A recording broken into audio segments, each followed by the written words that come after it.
Tonight, the voting right now for the critical elections the whole nation is watching. The high-stakes mayoral race in Los Angeles. Former reality star Spencer Pratt with an insurgent campaign fueled by anger over those devastating wildfires.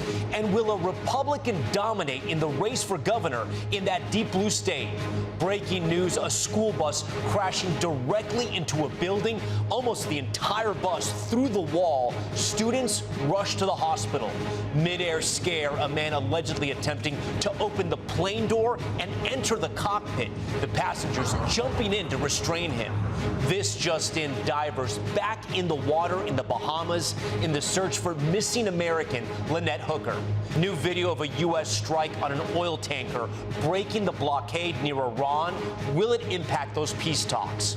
The firefighter arrested after going on an arson spree, allegedly setting multiple fires himself. Bear attack rampage, an animal chasing a man, then pouncing before assaulting others. What's behind the rise in these types of attacks? Hailstorm rescue, a police officer saving a driver surrounded by floating chunks of ice. The rare rainbow eruption, the dazzling sight as this Hawaiian volcano spews lava. And there's good news tonight, the graduation surprise from the woman who saved this student's life. Nightly News starts right now.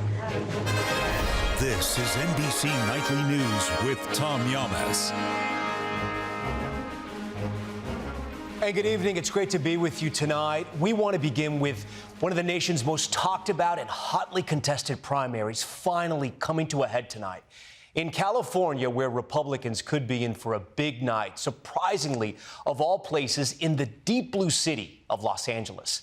In the mayoral race, they're a reckoning because of this. Last year's devastating wildfires, which caused widespread destruction across that city, possibly ushering in a primary victory for conservative reality TV star Spencer Pratt. You'll hear why he told me, despite no political experience, he's ready for the job. And the race for California's governor's mansion wide open right now, with Democrats concerned a handful of their candidates could actually split the vote and boost a Trump-backed former right-wing news personality right into the general election. NBC's Liz Kreutz has this covered and starts us off tonight. Tonight in Los Angeles, a final push in the high-stakes mayoral race here. Democratic Mayor Karen Bass trying to fend off a strong challenge from political outsider and former reality TV star Spencer Pratt. I want families to be able to thrive in the city. When you vote for me, it's going to just be a mandate and change. It's a three-way contest tonight between Bass, Pratt, and progressive councilwoman Nithya Raman. The top two vote-getters advance to the November election. Pratt rose to fame on MTV's The Hills. I was just enjoying myself with my wife, and I get crying sisters in front of me. It says he was driven to run after losing his home in the massive Palisades fire last year. This is where I live. They let my home burn down. And gaining traction by tapping into voter anger over homelessness and crime. I'm the look-around candidate. I just say, look around. Use your own eyes. Do you see what I'm talking about? I'm running on making the streets safe. He recently spoke to Tom. What about people that might say, is this just about self-promotion? How do you convince those people that you say, no, I really want this job. I want to change the city? Yeah, let's rewind.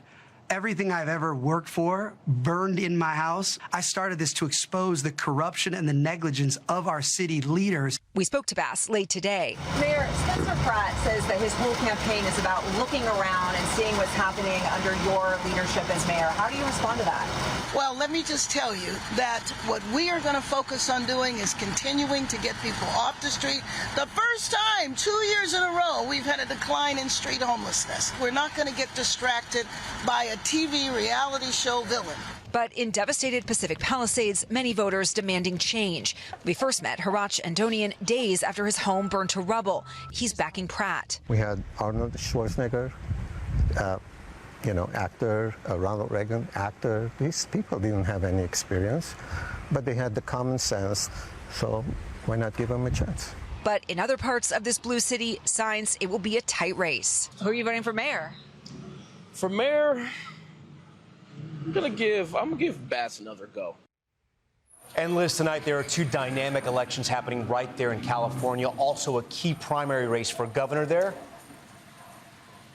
Yeah, Tom, that's right. Voters here are deciding who should replace Governor Gavin Newsom. And there are so many Democratic candidates in this race. It appears to be splitting the vote, meaning in this heavily blue state, it is possible that a Republican could advance and get one of those top 2 spots in a November runoff. Tom?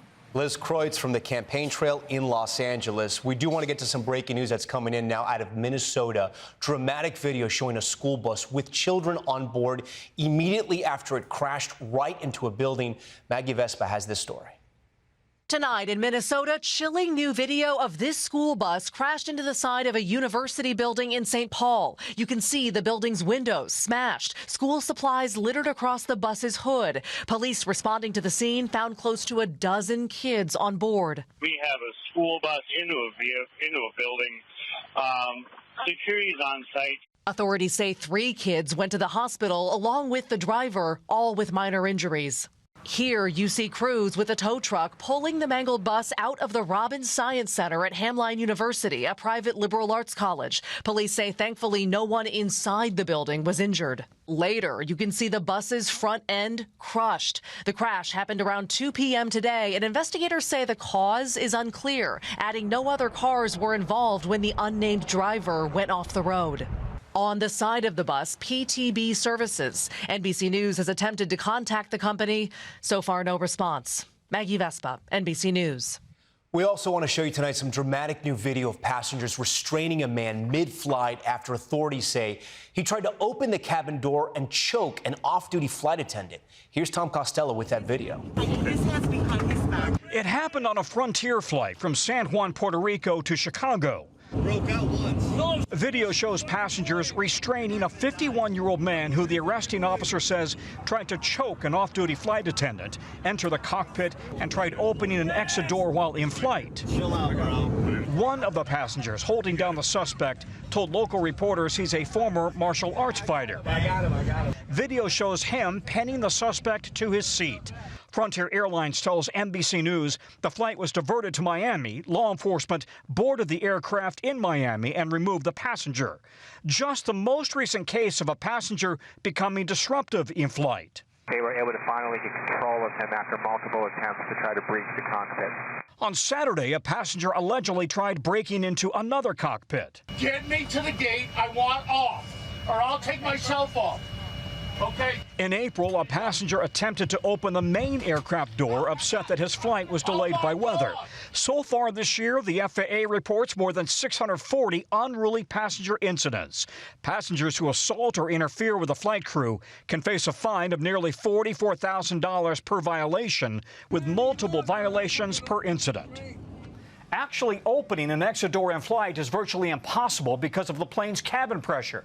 But a violent passenger can endanger everyone on board. Tom? A scary scene up there. Okay, Tom, thank you. We also have some breaking news in the search for Lynette Hooker, whose husband said she fell overboard in the Bahamas back in April. George Solis joins us now live. And George, the U.S. Coast Guard is now back out there searching in the water tonight in the Bahamas? Yeah, that's right, Tom. A U.S. source familiar with the matter says those dive teams from the Coast Guard are back in the Bahamas, and that dive teams could be in the water as soon as tonight. These dive teams expected to search this new area for new clues and evidence related to the disappearance of Lynette Hooker. And it comes after GPS data collected from the couple's boat appears to undercut what Brian Hooker told authorities about where the couple was when Lynette Hooker went missing. Now, it's unclear what this data has officially revealed, but it seems to have driven the search to this new area. It's important to note that Brian Hooker has not been charged with any crime, and we did reach out to his attorney tonight for comment, did not hear back. Tom? It is a major turn in this case. Okay, George, we thank you. We head to Russia now because one of the deadliest attacks on Ukraine in more than 4 years in the war has just happened. Ukraine now pleading for additional help from the U.S. Our Keir Simmons and his team have made it inside Russia tonight. And Keir, there are fears of new attacks tonight. Yeah, as soon as tonight, Tom, President Zelensky says there may be another Russian bombardment on Ukraine after hundreds of drones and missiles rained down on that country. 22 people were killed. Thousands took shelter, as they have now for more than 4 years of this long war. Zelensky is asking the US and Europe for more air defenses, but the Iran war has put pressure on supplies. President Putin says the strikes are retaliation for a Ukrainian drone strike on a dormitory that Russia says killed 21. With negotiations Talks between Russia and Ukraine effectively stalled. The escalating drone war is ramping up tension between Russia and Europe. Drones have rained down in Russia, including around this city of St. Petersburg, Tom. Okay, Keir Simmons for us. Keir, we thank you for that. We have an update in the other war we've been covering tonight. The U.S. striking a ship that was trying to break through its blockade of Iran's ports. Here's Garrett Haig. Tonight, you can see the Hellfire missile launched into the engine room of an oil tanker trying to evade the U.S. blockade, after what CENTCOM said was multiple warnings over a 24-hour period. All as Secretary of State Marco Rubio telling lawmakers the blockade, which is causing the Iranian regime to lose an estimated $435 million daily in oil revenue, will stay in place until Iran reopens the Strait of Hormuz. They're firing on commercial ships. So condition number one is they have to reopen the straits. And that Iran must agree to curtail its nuclear enrichment. They have agreed to negotiate aspects of their nuclear program that just a month ago or just a year ago, they were refusing to even mention. But Democrats pressing Rubio. We are the strongest nation on the planet Earth, and we're in a stalemate with Iran. And now we're begging to get back into a deal. No one's begging for anything here. The Iranians might be begging because their economy's losing hundreds of millions of dollars a day. And also tonight, the president's appointment of his housing chief, Bill Pulte, to take over for Tulsi Gabbard as acting director of national intelligence is raising alarm on Capitol Hill. Pulte has urged investigations of Trump critics and has no intelligence background. The top Senate Republican saying today that that job calls for professionals. Tom? Another fight coming up. All right, Garrett, great to have you here in New York. Back here in the States, we've learned of a wild story involving a volunteer firefighter now behind bars in Pennsylvania. Investigators accuse him of intentionally starting a string of fires, then joining crews to battle the flames he set. Sam Brock explains.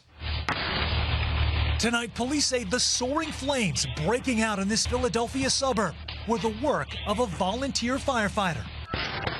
3 separate spots, prompting officers to ring this doorbell, warning nearby homeowners in one location,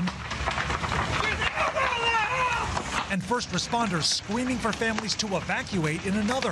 All of it part of a 30-hour arson spree, according to Pennsylvania police. Ignited by 29-year-old Justin Shawley. They say he worked for the very company in Souderton, Pennsylvania, called in to stop the flames. And that Shawley actually responded back to the fire scene in 2 of the calls. That fire company tonight telling us he's been suspended.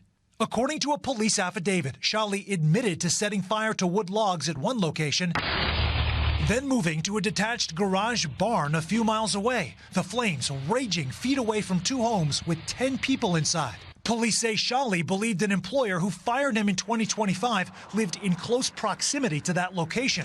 Then finally, cries from a child coming from a 3rd neighborhood. Shawley is currently behind bars, and his attorney told NBC News he had no comment. Get out! Police say they were able to track him down using a license plate reader and uncovered several wood logs, lighter fluid, and a fire radio in his car. The 29-year-old facing a slew of charges, including arson and reckless endangerment. Sam Brock, NBC News. And when we return in 60 seconds, the bear attack caught on camera. The community now on edge as these animals become more and more aggressive. Plus, the hailstorm trapping drivers in this river of ice. And can you spot the rare sight here over Hawaii and an erupting volcano? We'll tell you more. That's next. Welcome back. There is a frightening trend out of Japan we want to tell you about, the alarming rise of bear attacks. 4 people injured just today. Camila Bernal now with the video.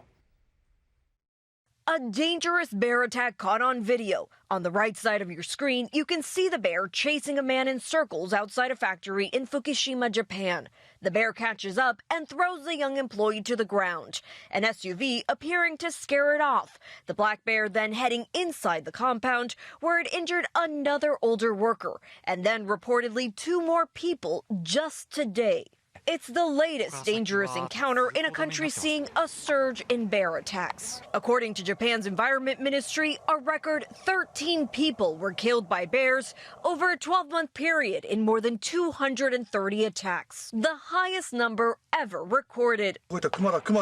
Climate change part of the reason. With less food in the forest, bears come looking for opportunity. And experts say there are fewer traditional bear hunters left. In 2025, this bear attacked a woman on a sidewalk in northern Japan. And this brown bear slammed into a truck on Japan's northernmost island, cracking the windshield in the process. The military even deployed to help contain the problem. And Japan's Environment Ministry posted this video to teach children not to get close to bears. The bear in today's attack still not caught, forcing area schools to close down and stoking fear throughout a community. Camila Bernal, NBC News. We want to show you this incredible rescue in extreme weather. There was so much hail last night in Denver. An officer had to wade through flooding and ice chunks to reach a woman trapped inside of her car. The officer prized the door open to lift her up and carry her out of the water right into safety. Nice job. And it's called the Rainbow State for a reason. Take a look at this from Hawaii. Kilauea erupting, and incredibly, a rainbow spotted over the lava fountain, a rare sighting over those majestic islands. When we come back right here on Nightly News, the special graduation surprise from the person who helped save the student's life. You're going to love this story. Stay with us.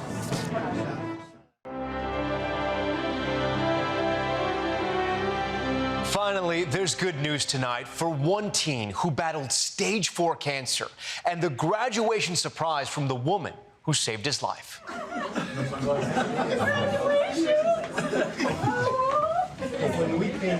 This hug is a promise kept.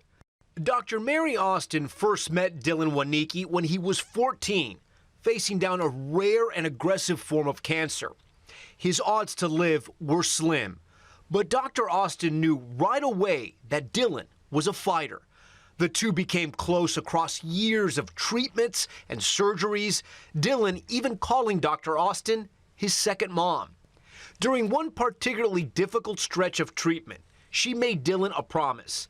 If he made it to his high school graduation, she would be there. Well, Dylan's now cancer-free and graduating high school, and Dr. Austin kept her word.